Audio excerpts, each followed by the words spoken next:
नमस्कार दोस्तों। सावन माह शिव जी को अत्यंत प्रिय है। इस माह में की गई शिव उपासना भी सभी मनोरथों को पूर्ण करने वाली होती है। हम सभी जानते हैं कि भगवान शिव त्रिनेत्रधारी हैं, लेकिन क्या आप जानते हैं उन्हें ये तीसरी आंख मिली कैसे? महाभारत के छठे खंड के अनुशासन पर्व के अनुसार नारद जी बताते हैं कि एक बार हिमालय पर्वत पर भगवान शिव सभा कर रहे थे। इस सभा में सभी देवता, ऋषि, मुनि और ज्ञानी शामिल थे। तभी सभा में माता पार्वती आईं और उन्होंने शिव जी के साथ मनोरंजन करने के लिए उनकी दोनों आंखें अपने हाथों से बंद कर दी। जैसे ही माता पार्वती ने शिव जी की आंखें ढकी, पूरी सृष्टि में अंधेरा छा गया। लगने लगा कि सूर्य का कोई अस्तित्व ही नहीं है। धरती पर मौजूद सभी जीव जंतुओं में खलबली मच गई।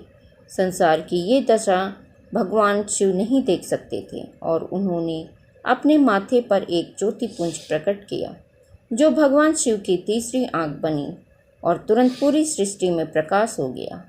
बाद में जब माता पार्वती ने इन तीसरी आंख के बारे में शिव जी से पूछा, तो उन्होंने बताया कि अगर वो ऐसा नहीं करते तो पूरी सृष्टि का विनाश हो जाता, क्योंकि उनकी आंखें जगत का पालनहार है।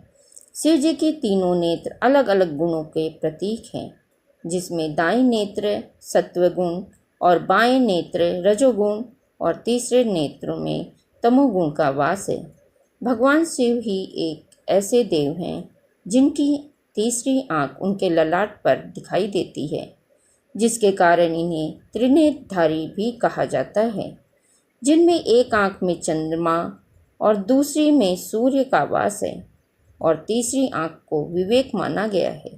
शिव जी के मस्तक पर दोनों भवों के मध्य विराजमान उनका तीसरा नेत्र ही उनकी एक विशिष्ट पहचान बताता है। पुराणों के अनुसार भगवान शिव के तीनों नेत्रों को त्रिकाल का प्रतीक भी माना गया है, जिसमें भूत, वर्तमान और भविष्य का वास है। स्वर्गलोक, मृत्युलोक और पाताल लोक भी इन्हीं तीनों नेत्रों में के प्रतीक है। भगवान शिव ही एक ऐसे देव हैं जिन्हें तीनों लोकों का स्वामी कहा गया है।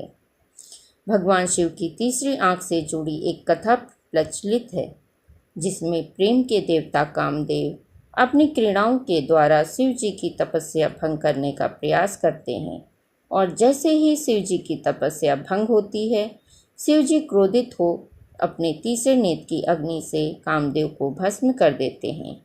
यह कथा मनुष्य जीवन के लिए प्रेरणा का स्रोत भी है। कामदेव का वास प्रत्येक मनुष्य के अंदर होता है। उसे अपने विवेक और बुद्धि द्वारा मन में उठने वाले क्रोध और वांछित काम वासना को शांत करना चाहिए।